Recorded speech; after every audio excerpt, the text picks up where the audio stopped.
celebrating her life. And so I'd like to start just in prayer.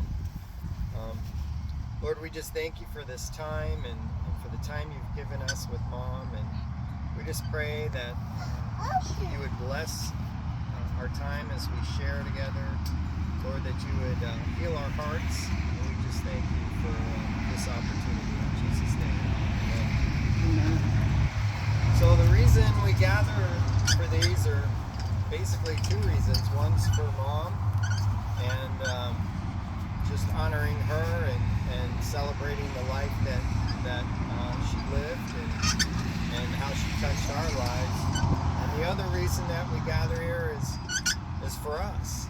It's so that we can come together and comfort one another. We can laugh together, that we can share the memories of Mom touching our lives. And so it's a process in healing and the process of grieving. And so that's why we do this. And I take comfort in knowing that Mom is a believer and that her story doesn't end here, that she continues on and that she's in heaven for eternity. And Mom was raised Catholic and she had a healthy fear of the Lord. And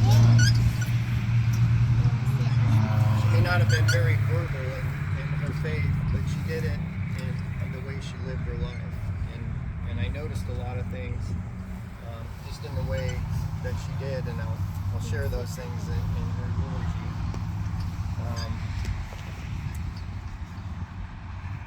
Toward the end, she actually shared with Rob, her faith and confirmed her faith. And as she was getting ill and struggling to recover, she just toward the end just said, you know what, I'm tired. I don't want to do this fight, to get better. I just want to be with my mom and dad.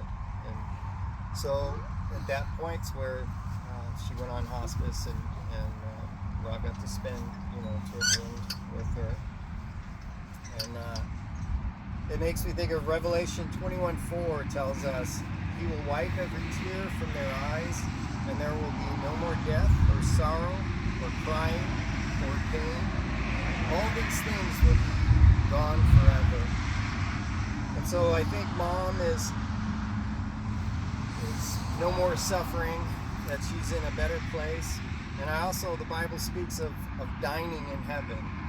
And so it just reminds me that, I can't wait to be with her again and having some of that heavenly apple pie.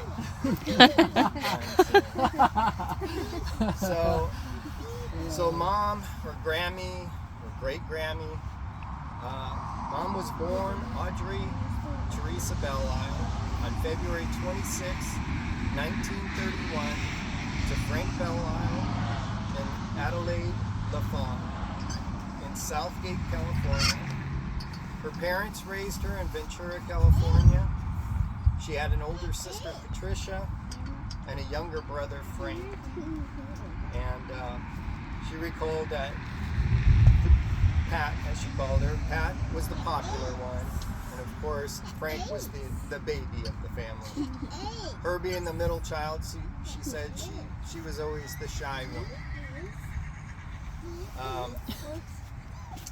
After she graduated from school, she got a job with a doctor as a nurse, and she helped assist the doctor with his patients.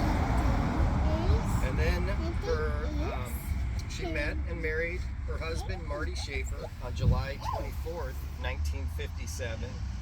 She gave birth to 6 kids within 8 years. She became a full-time mom at that time, housekeeper and wife, and she faithfully brought the entire family to St. Simon and Jude Church in Huntington Beach, where they lived. She worked tirelessly raising her children. They always knew she loved her family. She was always kind and caring. After 26 years of marriage, she gave Marty the ultimatum to choose drinking or her, and unfortunately he chose drinking. So once her youngest was 18, she left and got an apartment with Rob in town. She always told Marty that she would take him back if he ever quit drinking. But he didn't, and actually eventually moved on and remarried. She never remarried or even dated after Marty. She got a job as a bookkeeper and was very frugal with her money. So she was able to live debt-free. She lived modestly but comfortably. Mom was the glue that held the family together. And she would host the Thanksgiving and the Christmas Eve gatherings that we're so fond of. She showed her love through her baking. And she was very talented in her baking, as I fondly remember. I remember when me and Rob first got together, we actually had Bud before we were married, and Mom wouldn't let me come to the Christmas Eve celebration. And it was a family gathering. Any family gathering. Any family gathering. And so at first I was a little hurt, but then I look and I think, you know, as I look at how Mom lived her life, she never remarried, she never dated, she honored God, and I think that was her point, is she wanted to honor God.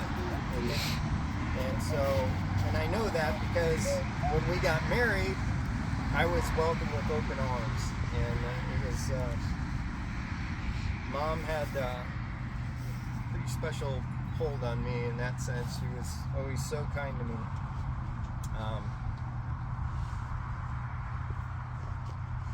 Let's see here.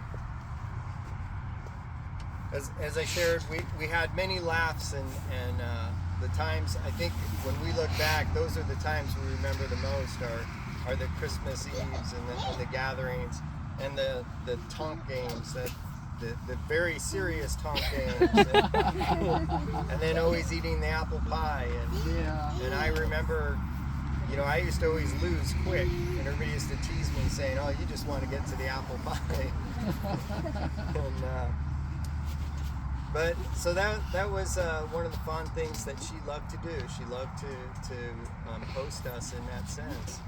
Another thing that Mom loved was she loved to bowl, and she actually was on a bowling league all the way until she was in her 70s, which I thought was pretty impressive. And it wasn't until her wrist started hurting that she actually had to stop bowling, and that was into her 70s. I remember one time we were with Mom, and she was kind of sharing that there was a gentleman that lived in Pomia where she was, and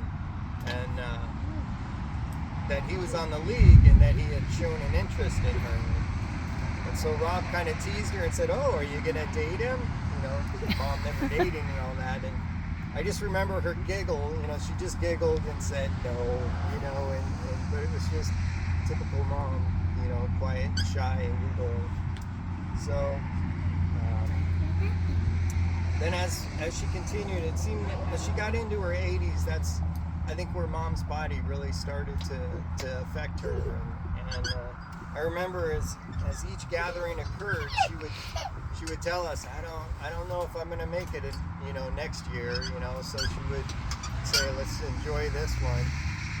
But she did every year. She continued, and it wasn't until October 5th, 2022, at the age of 91, that Mom finally passed.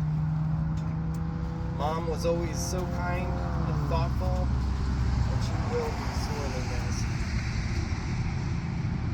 So at this time, as I shared a eulogy, I want to give everybody an opportunity to share, because as I stated before, it's an opportunity for us to heal and remember what Mom meant to us and those memories. And so I'm going to have Rob begin, but I'll ask when she's done, if you want to come up and share something, it would be a blessing to all of us to hear it.